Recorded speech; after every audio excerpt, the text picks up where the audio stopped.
السلام علیکم ناظرین کرام، نئی ویڈیو میں آپ کو خوش آمدید کہتے ہیں۔ رانا ثناء اللہ کل ایک ٹی وی شو میں بیٹھے تھے جس میں انہوں نے کہا کہ میں فواد چودھری کی اس بات سے تائید کرتا ہوں یا اتفاق کرتا ہوں کہ مذاکرات ہونے چاہیے۔ پھر انہوں نے کہا کہ میں یہ نہیں مانتا کہ جیلوں میں ڈائیلاگ نہیں ہو سکتے۔ اس سے اگلا جملہ انہوں نے بڑا ہی معنی خیز کہا کہ اصل ڈائیلاگ تو ہوتے ہی جیل میں ہیں۔ اب خواجہ آصف اور باقی جو لوگ کہتے تھے کہ ہم لاہور کی جیلوں میں تھے تو ہمارے پاس فلاں شخص آتا تھا اور وہ کہتا تھا کہ تمہیں وزیر بنا دیتے ہیں، اب ان چیزوں کو آپ سمجھ سکتے ہیں۔ اب آتے ہیں تحریک انصاف کی جانب۔ تحریک انصاف کہہ رہی ہے کہ سسٹم کو عمران خان سے بات کرنی پڑے گی۔ پھر دوسرے نمبر پر کچھ شرائط بھی انہوں نے رکھی ہیں، جن میں ایک بنیادی شرط یہ ہے کہ ہماری جو چھینی گئی نشستیں ہیں، ہمارا جو چھینا گیا مینڈیٹ ہے وہ واپس کیا جائے۔ اب حال ہی میں تحریک انصاف سے 2 نشستیں چھینی گئیں۔ ایک قومی اسمبلی کی نشست تھی، گجرانوالہ کا وہ حلقہ تھا، وہاں پر نون لیگ کے اظہر قیوم نعرہ کو جتوایا گیا۔ اور کیسے جتوایا گیا؟ ایک پرانا طریقہ ہے، N81 میں دوبارہ گنتی ہوئی اور نون لیگ جیت گئی ہے جبکہ تحریک انصاف ہار گئی ہے۔ پھر یہی تماشا عبدالرحمان کانجو کے حلقے میں لگا، لیکن تحریک انصاف کو لگتا ہے کہ سیٹیں واپس ملنا شروع ہو گئی ہیں۔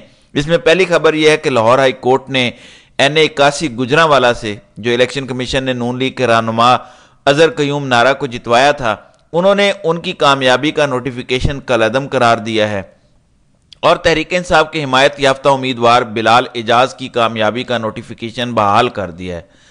دوسرے لفظوں میں کہیے کہ تحریک انصاف کے رانا بلال دوبارہ سے MNA بن گئے ہیں۔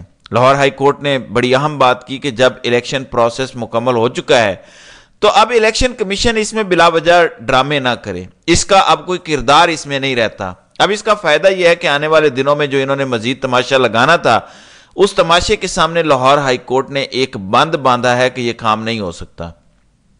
دوسرا، چند روز پہلے ایک اور سیٹ ننکانہ سے تحریک انصاف جیتی ہوئی تھی، وہاں پر رانا ارشد دوبارہ گنتی میں جیت گئے۔ دوبارہ گنتی میں جیتنے پر جو ان کو مینڈیٹ ملا، اس پر نواز شریف نے ان کو کال بھی کی۔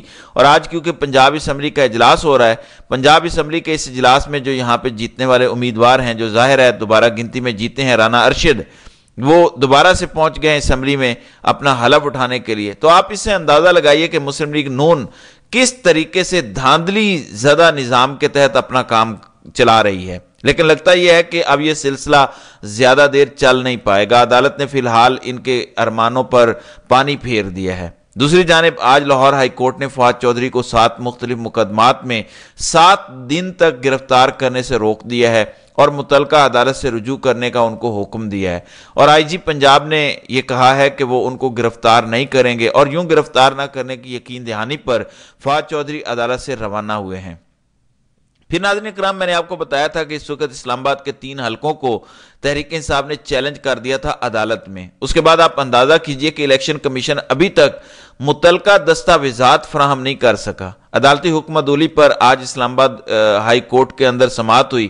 چیف جسٹس عامر فاروق نے اس پر سماعت کی اور غصے ہوئے، اور انہوں نے الیکشن کمیشن کے وکیل کو مخاطب کرتے ہوئے کہا کہ سرٹیفائیڈ کاپیاں حاصل کرنا ہر کینڈیڈیٹ کا بنیادی حق اور قانون ہے، تو آپ کیوں نہیں دے رہے؟ تو انہوں نے کہا کہ آپ الیکشن سے متعلق شکوک و شبہات کیوں پیدا کر رہے ہیں؟ اگر آپ نے فراہم نہیں کرنی کاپیاں تو بتا دیں، میں آج آرڈر کر دیتا ہوں۔ اگر ایک سینئر قانون دان اور ایک بار کے سابق صدر کو اتنی بھاگ دوڑ کرنا پڑ رہی ہے تو عام لوگوں کا کیا حال ہوگا؟ تو انہوں نے کہا کہ مزید کتنا وقت لگے گا؟ 1 سال، 2 سال، 3 سال، 5 سال تو کل مدت ہوتی ہے۔ تو وکیل نے کہا کہ نہیں، ہم جلد دے دیں گے۔ تو اب 24 اپریل کو آئندہ سماعت رکھی گئی ہے، اس سے پہلے کاپی فراہم کرنے کی یقین دہانی عدالت کو کروائی گئی ہے۔ دوسری جانب آج اسلام آباد ہائی کورٹ میں ججز کا پارہ چڑھا ہوا تھا اور تحریک انصاف پر چڑھا ہوا تھا۔ معاملہ یہ ہے کہ بشرا بی بی کو بنی گالہ منتقل کیا گیا، تو اسلام آباد ہائی کورٹ سے انہوں نے رجوع کیا اور کہا کہ ہمیں واپس اڈیالہ جیل منتقل کیا جائے۔ اب اس کیس کو جسٹس میاں گل حسن اورنگزیب سن رہے ہیں۔ جسٹس میاں گل حسن اورنگزیب پہلے بھی تحریک انصاف کو ریلیف دے چکے ہیں، عمران خان کو اپنے تگڑے فیصلوں کے ذریعے ریلیف دے چکے ہیں۔ تو آج عمران خان کی اہلیہ بشرا بی بی کو بنی گالہ جو سب جیل ہے اسے اڈیالہ جیل منتقل کرنے کی درخواست پر ان کے وکیل میاں عثمان گل پیش نہیں ہوئے، تو عدم پیروی کی بنیاد پر اس درخواست کو خارج کیا گیا۔ اور اس پر میاں گل حسن اورنگزیب خاصے غصے میں بھی آئے اور کہا کہ بشرا بی بی کے وکیل عدالت کیوں پیش نہیں ہوئے؟ انہیں پتا تھا کہ اگر وہ یہ کیس جیت جاتے تو بشرا بی بی گھر سے جیل جاتی۔ وہ خود بھی نہیں چاہتے کہ بشرا بی بی جیل چلی جائیں. دونوں طرف سے عدالت کے ساتھ سیاست کھیل رہے ہیں, مذاق انہوں نے بنایا ہوا ہے. انہوں نے کہا کہ میں نے بتایا بھی تھا کہ اگلی تاریخ پر فیصلہ کروں گا, پھر بھی پیش نہیں ہوئے. لیکن اس کے بعد بشرا بی بی کے وکیل عثمان گل پہنچے اور انہوں نے بتایا کہ آج شہر میں ناکے لگے ہوئے تھے, جس وجہ سے میں لیٹ ہوا, جس سے تھوڑی گڑبڑ ہو گئی. سرینا ہوٹل کے باہر غیر معمولی رش ہے, اس وجہ سے لیٹ ہوا. اس پر جج نے کہا کہ ٹھیک ہے, آپ دوبارہ سے متفرق درخواست دائر کریں اور درخواست بحال کرنے کی درخواست دائر کریں. یہ معمول کی کارروائی ہے, درخواست خارج ہو جاتی ہے. اس کے بعد انہوں نے درخواست دائر کر دی ہے کہ ان کی جیل منتقلی والی درخواست بحال کی جائے, کیونکہ ہم کوئی دانستہ طور پر عدالت سے غیر حاضر نہیں ہوئے بلکہ تھوڑا سا ایشو ہو گیا. اب وہ درخواست دائر ہو چکی ہے, جس کا مطلب یہ ہے کہ دیکھنا یہ پڑے گا کہ عدالت اس سلسلے میں کیا کرتی ہے یا اسے کس طریقے سے ٹیک اپ کرتی ہے, بات سنتی ہے کہ نہیں سنتی. عام طور پر ایسا ہوتا ہے کہ اس کو سن لیا جاتا ہے.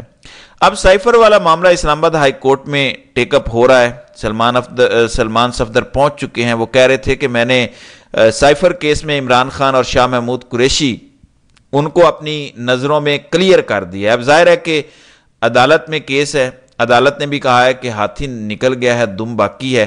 جب ہاتھی نکل جائے تو دم والی بات نہیں رہتی. لیکن اب بشرا بی بی بھی اڈیالہ جیل پہنچی ہیں. آج چونکہ منگل ہے, منگل اور جمعرات عمران خان کی ملاقاتوں کے دن ہوتے ہیں, تو آج ان کی عمران خان کے ساتھ ملاقات ہے اور ان کو سخت سیکیورٹی میں لایا گیا ہے, اور اس ملاقات کے بعد وہ وہاں سے واپس جائیں گی.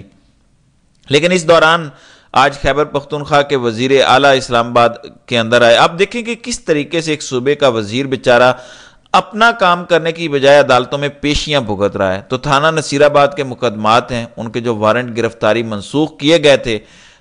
اس کے علاوہ بتایا گیا کہ راولپنڈی کی انسداد دہشت گردی نے 9 مئی کے 12 مقدمات میں وزیر اعلیٰ خیبر پختونخوا کی ضمانت منظور کر لی ہے, اور انہیں کہا گیا ہے کہ آپ اپنے ذاتی مچل کے جمع کرائیں.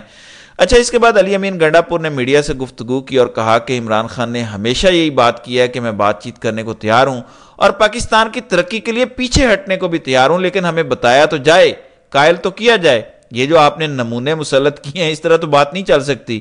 اس کے بعد انہوں نے بڑی دبنگ قسم کی بات کی. انہوں نے کہا کہ تحریک انصاف کو قوم نے مینڈیٹ دیا, آپ نے دیکھ لیا کہ آپ نے بلے کا نشان چھینا, مگر پھر بھی آپ نے دیکھا کہ آپ کے ساتھ کیا ہوا. اور پاکستان کے اندر جب کسی کا ضمیر جاگتا ہے تو کہتے ہیں کہ یہ ذہنی مریض بن گیا ہے. وہ ذہنی مریض جب فارم 47 تیار کر رہا تھا تو تب وہ ذہنی مریض نہیں تھا, لیکن بعد میں وہ ذہنی مریض بن گیا. اب جعلی مقدمات پر انہوں نے کہا کہ سسٹم ایکسپوز ہو رہا ہے.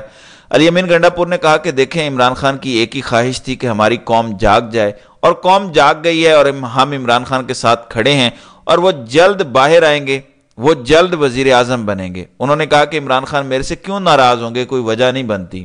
اب اس پر بہت دلچسپ قسم کا تبصرہ جاوید چودھری نے کیا ہے.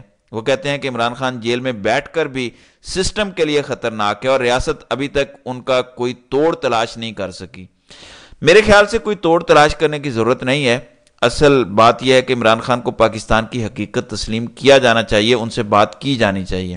آپ اندازہ کریں کہ حکومت جن کو دی گئی ہے, رانا ثناءاللہ رات ٹی وی پر بیٹھ کر کیا بات کر رہے تھے. وہ یہی کہہ رہے تھے کہ جو مسلم لیگ نون نے پچھلے 8 مہینے کی حکومت کے بعد کیا ہے, انہوں نے کہا کہ ہمارا عوام سے کوئی وعدہ نہیں ہے, چونکہ ہمیں کوئی سادہ اکثریت نہیں ملی اور نواز شریف ہمارے وزیر اعظم نہیں بنے, اس لیے ہماری کوئی ذمہ داری نہیں ہے. یعنی وہ قوم کو کہہ رہے ہیں کہ آپ نے ہمیں مینڈیٹ نہیں دیا, نہ آپ نے ہمیں حکومت دی ہے, ہمیں جنہوں نے حکومت دی ہے ہم انہی کا کام کریں گے. اس لیے جو آپ سے ہم انتخابی مہم میں وعدے کرتے رہے ہیں, ان وعدوں کے پورا ہونے کی کوئی گارنٹی نہیں ہے. یہ وہی صورتحال ہے جو پچھلے 8 مہینوں میں ہم نے سنی ہے.